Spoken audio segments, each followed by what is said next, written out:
Hi everyone, welcome to my channel.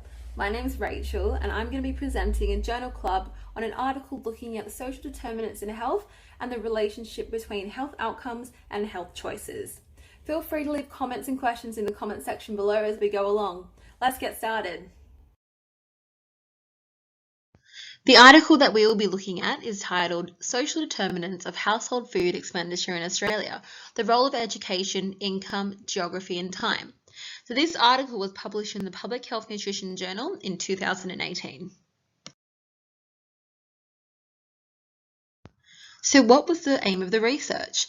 The authors used a large-scale, nationally representative survey of food expenditure in 9,725 Australian households through the 2009-2010 Household Expenditure Survey to examine the relationship between socio-economic status, as measured by education, income, and geographical disadvantage, and the proportion of household food budgets allocated to unprocessed and processed foods, as well as foods prepared away from the home.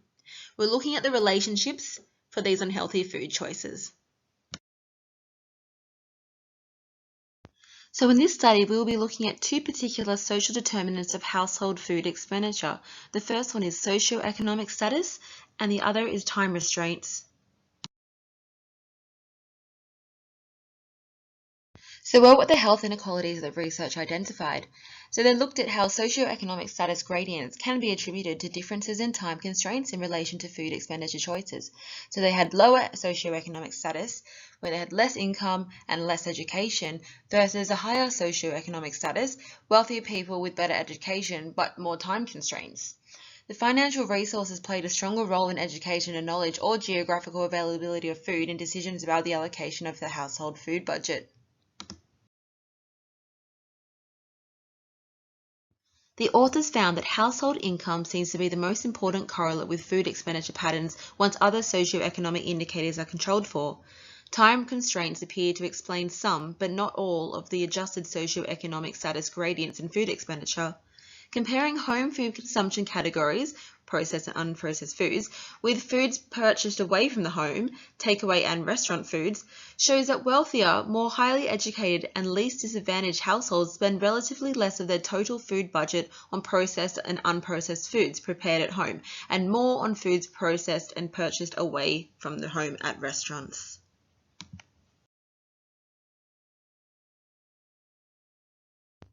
This table is an overview of the associations between socioeconomic status, working time, household composition, and food expenditure. Estimates that are seen in bold are considered as statistically significant. We can see that there is a stronger association between household income and food choices, including unprocessed, processed, takeaway, and restaurant foods.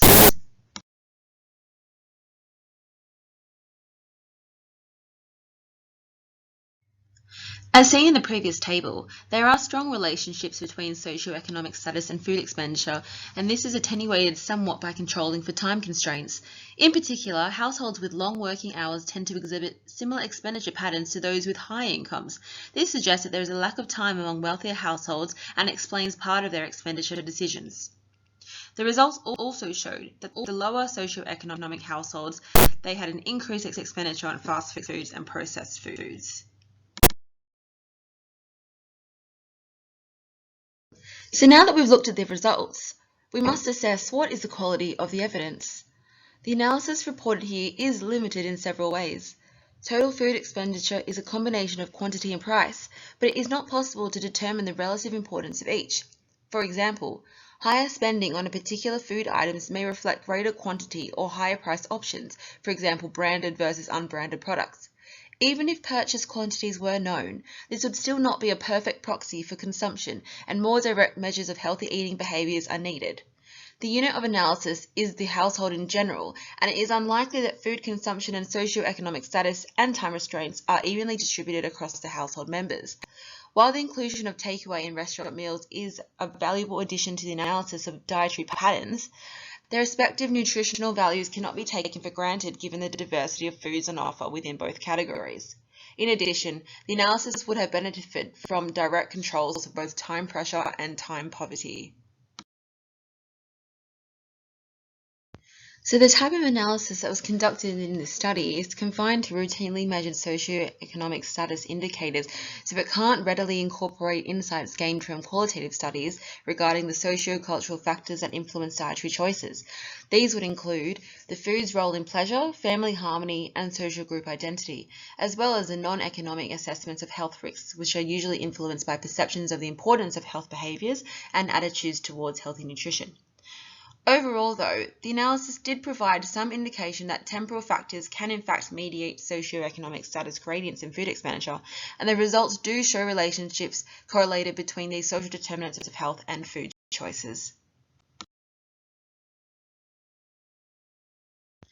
After reviewing the results, the authors are justified by implying that from their results, policymakers need to be aware that by focusing on isolated socioeconomic status indicators, they can identify only individual and specific dietary health risks when considering responses to unhealthy diets. This will make single indicator-based responses less than effective. Instead, they should consider multiple sources of disadvantage when considering policy options. In terms of temporal constraint on dietary patterns, the author suggests that the potential policy responses will depend on the socioeconomic characteristics of the specific group in question.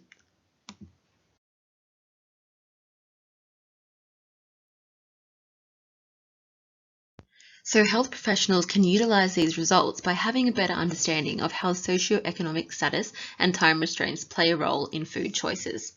By using surveys, they've allowed a larger sample size, including ranges of socioeconomic status and time restraints.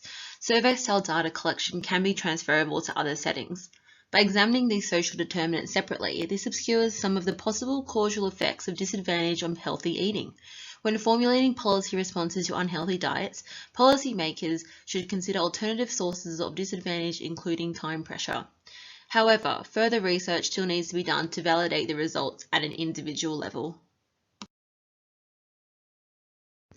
After reviewing this study, it may help guide governments to implement strategies to limit the appeal of poorer nutritional foods through curbing food marketing and promotions. They could promote positive healthy foods and implement policies to improve healthy food consumption-oriented lifestyles and well-being, and start to consider healthy nutrition to be the outcome of a multi-level system. So in summary, this article has given us a good insight into the associations and relationships found between socioeconomic status and time restraints on poorer nutritional food choices. It's given us a deeper understanding of how these inequalities have an impact on daily food choices in households in Australia. The research findings will be able to be applied to help guide policymakers in order to promote and improve healthy food choices. Further survey-style questionnaires can be applied to other settings to gain more accurate data. However, further research and stronger evidence needs to be done and accounted for to validate the results at an individual level to improve health choices and ultimately better health well-being outcomes. So thanks everyone for watching my video. I hope you all enjoyed this presentation, and if you'd like to hear more, like and subscribe to my channel. Until next time, bye!